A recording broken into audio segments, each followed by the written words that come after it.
السلام عليكم بنات، كي دايرين؟ لاباس عليكم؟ نتمنى الفيديو ديالي يلقاكم على خير وبخير بصحه جيده ان شاء الله يا ربي.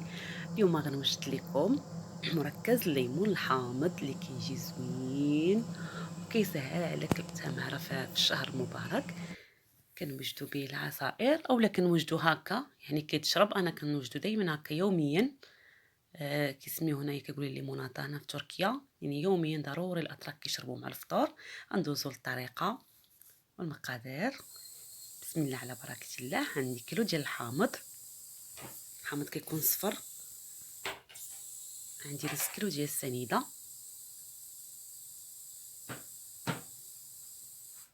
كناخذ الليمون ديالي الحامض اولا الحامض كنحكو. ما كتشوفها نتوما هذا فيه الماء بزاف، كنحكو في هاد الجهه. الجهه رقيقه كاينه هذه، ولكن هذه اللي رقيقه بزاف هي اللي نحكو فيها. كنحك فيها ديك القشره الصفراء صافي، ما كنوصلش للبيضه باش ما يجيناش المرواتي. كما كتشوفوا البنات هانتوما البيضه ما كنوصلش ليها، كنوصل كنحبس.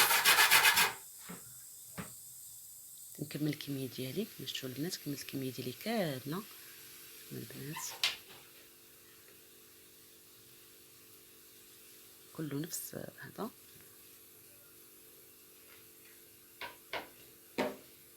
كما كتشوفوا هادشي اللي عطاتني هاد القشور. غنزيد عليهم داك نص كيلو ديال السنيده ديالي ونخلطو مزيان.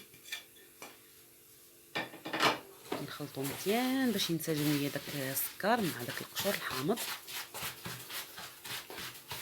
العمليه مزيانه باش يوجد معكم المركز يطلع زوين. العمليه مزيان بحال بمعلقه اولا سباتول.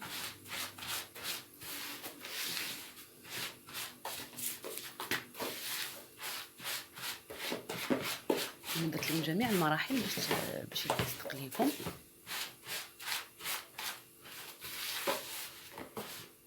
شوفوا كيولي على الشكل هذا. نخليوه جنب وندوزو نعصرو الحامض ديالنا. شوفوا البنات هانتوما فيه الماء. اختاروا هذا الحامض اللي كيكون اللون ديالو صفر، ولا كتكون القشره ديالو زوينه ما مراش وكيكون فيه الماء، ما كيكونش ناشف. غنعصروا الكميه ديالنا الحامض كامل.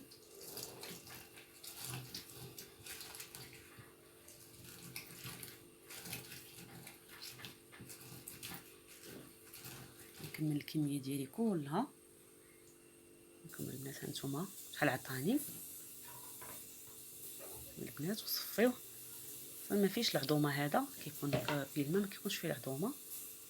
هاد القشور هادو احتفظوا بهم في الثلاجه، تستعملوا بزاف د الحوايج في السيرو هكا بشي حاجه طيبوا. هانتوما البنات كيفاش كتولي كتعسل ديك السنيده مع قشره الحامض. غنزيد عليها هاد الحامض ديالي اللي عصرت كامل.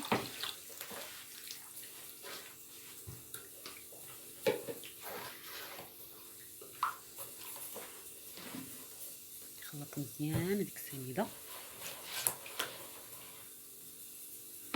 ندير ليها سلوفان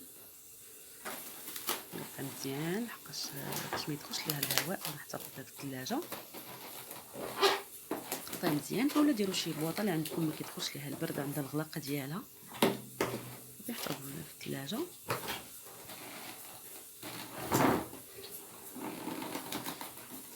نخليوها لمده 24 ساعه وما اكثر، ما عندي مشكل. يعني ما بقى قد ما كيبقى هذا حتى في الثلاجه. انتم البنات كنجبدوا دوز شي 3 سوايع هكا ولا هذا مره تخلطوا بمعلقه. ضروري نخلطوا نديروا هذه العمليه باش ديك السنيده تذوب معنا وكيعطينا اكثر، كيخرج لنا المركز اكثر.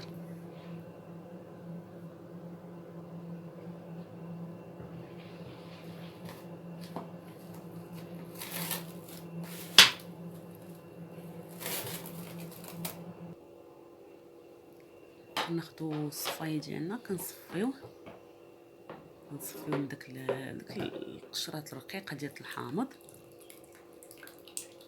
نصفيوه حتى نصفيو كلشي هنا.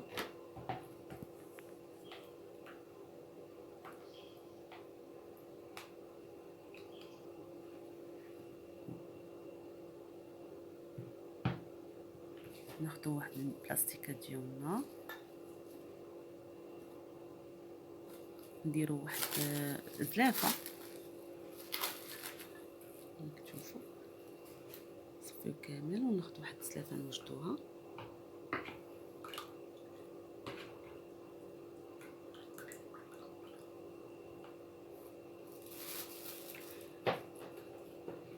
كنبداو نديرو في البلاستيكه ديالنا، كناخدو كاس ديال العنبه كنعبرو به وكنحطو في ديك البلاستيكه، نديرو زلافه باش كتسهل علينا، وكنحزمو البلاستيكه. من الاحسن نديرو الساشيات اللي كيتسدو هكا ساهلين ديال المجمد،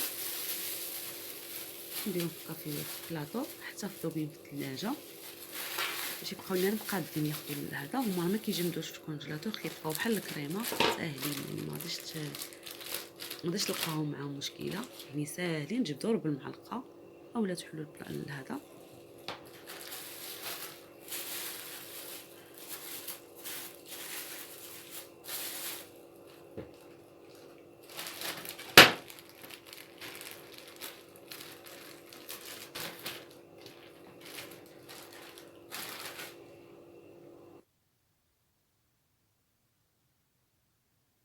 هانتوما البنات العصير ديالنا كيوجد على هذا الشكل هذا زوين، يعني كيسهل عليكم بزاف في شهر رمضان. يعني كتبقاو تخليو في الكونجيلاتور، تبداو طحنوا مع اي فاكهه بغيتو اولا تشربوه هكاك.